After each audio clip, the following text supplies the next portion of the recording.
26 अप्रैल 1986 की रात को ठीक 1:23 पे सोवियत यूनियन के चेर्नोबिल न्यूक्लियर पावर प्लांट के रिएक्टर नंबर 4 में कुछ गड़बड़ हुई और बड़ा एक्सप्लोजन हुआ। इस डिजास्टर में जितने harmful radio active materials release हुए वो 400 हिरोशिमा एटॉमिक बॉम्ब्स के बराबर थे। ये डिजास्टर आज भी दुनिया का सबसे बड़ा न्यूक्लियर डिजास्टर माना जाता है। पर आज के डेट में डेटा सेंटर्स भी न्यूक्लियर एनर्जी की तरफ मूव कर रहे हैं। पर क्यों और इसके कॉन्सिक्वेंसेस क्या होंगे? क्या ये सेफ है? आइए जानते हैं स्टोरी क्या है।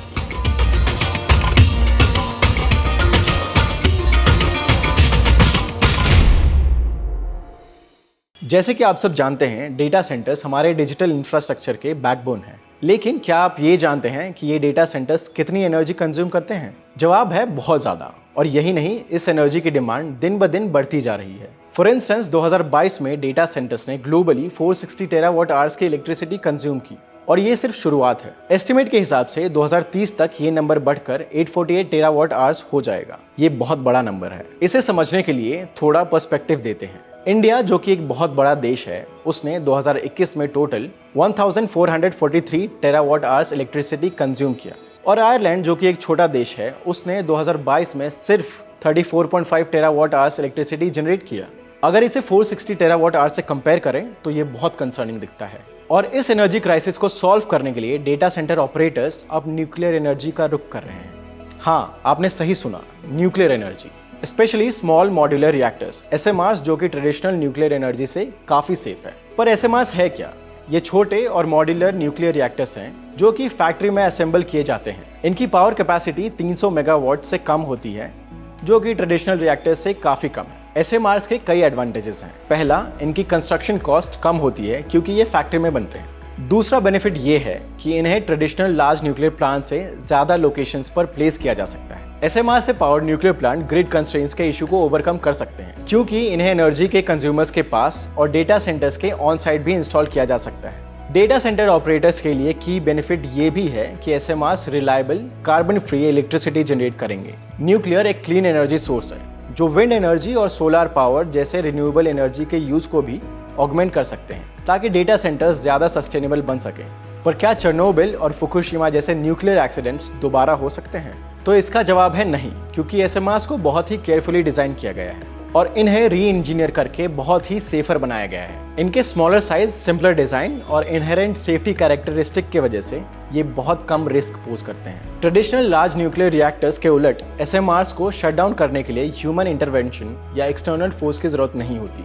ये पैसिव सिस्टम्स हैं जो नेचुरल सर्कुलेशन, कन्वेक्शन, ग्रेविटी और सेल्फ प्रेशराइजेशन जैसे फिजिकल फिनोमिनन के थ्रू अपने आप शट डाउन हो सकते हैं। अगर कोई एक्सीडेंट होता भी है तो इनके safety features radio active material के एनवायरनमेंट में रिलीज होने की संभावना एलिमिनेट या लोअर कर देते हैं। SMR सिग्निफिकेंटली कम न्यूक्लियर वेस्ट भी प्रोड्यूस करते हैं। जहां large conventional nuclear power plants को हर 1 से 2 साल में रीफिल करने की जरूरत पड़ती है, वहीं SMRs को हर 3 से 7 साल में रीफिल करना पड़ता है। कुछ तो 40 साल तक बिना रीफिलिंग के ऑपरेट करने के लिए डिजाइन किए गए हैं। हाँ, SMRs अभी डेवलपमेंट स्टेज में हैं। पूरी दुनिया में साइंटिस्ट और कंपनीज इस टेक्नोलॉजी पर काम कर रहे हैं। पर हिस्ट्री पर नजर डालें तो रशिया ने 2020 में दुनिया का सबसे पहला SMR डिप्लॉय किया था, जब उन्होंने एकेडमिक लोमोनोसोव नाम का फ्लोटिंग पावर प्लांट क्रिएट किया। इस पावर प्लांट में 235 मेगावाट SMRs हैं जो रशिया के फार ईस्ट में पेवेक पोर्ट टाउन में लोकेटेड है। और ये सिर्फ शुरुआत है।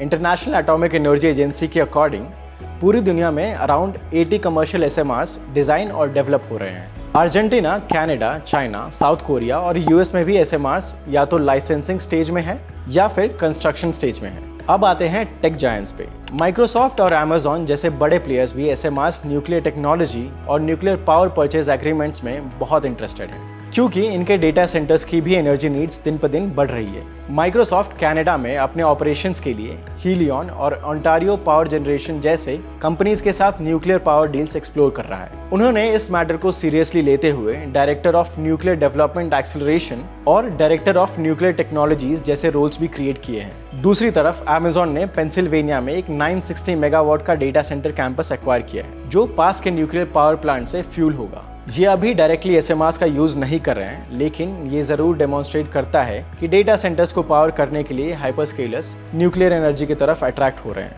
हीलियन और ओक्लो के अलावा कई और यूएस बेस्ड फर्म्स भी एक्टिवली एसएमआरस को डेवलप कर रहे हैं, जैसे कि न्यूस्केल पावर, काइरोस पावर और एक्स एनर्जी, और यूके बेस्ड रोल्स रॉयस भी एसएमआर टेक्नोलॉजी को परस्यू कर रहा है। लेकिन एसएमआरस के साथ चैलेंजेस भी हैं, जैसे कि अभी तक इनकी इकोनॉमिक्स प्रूव नहीं हुई है और मास मैन्युफैक्चरिंग में क्वालिटी कंट्रोल एक बड़ा इशू हो सकता है। लेकिन एक्सपर्ट्स का मानना है कि ये चैलेंजेस ओवरकम किए जा सकते हैं with proper planning and execution. यहाँ तक कि ये एसएमआरस अभी अवेलेबल भी नहीं है और वेंडर्स कमर्शियली अवेलेबल एसएमआरस को लेट 2020s या अर्ली 2030s में लॉन्च करने की प्लानिंग कर रहे हैं। और इस रास्ते में कई चैलेंजेस भी हैं। टेक्नोलॉजी को परफेक्ट करना, रेगुलेटरी अप्रूवल्स को हासिल करना और वायबल बिजनेस मॉडल्स डेवलप करना। फिर भी डेटा सेंटर एनालिस्ट का कहना है कि एसएमआरस में बहुत पोटेंशियल है। आप क्या सोचते हैं? हमें कमेंट करके ज़रूर बताएं। और अगर आपको ये वीडियो पसंद आया हो तो लाइक और सब्सक्राइब करें। मिलते हैं अगले एपिसोड में एआई और टेक्नोलॉजी से रिलेटेड एक नई स्टोरी के साथ।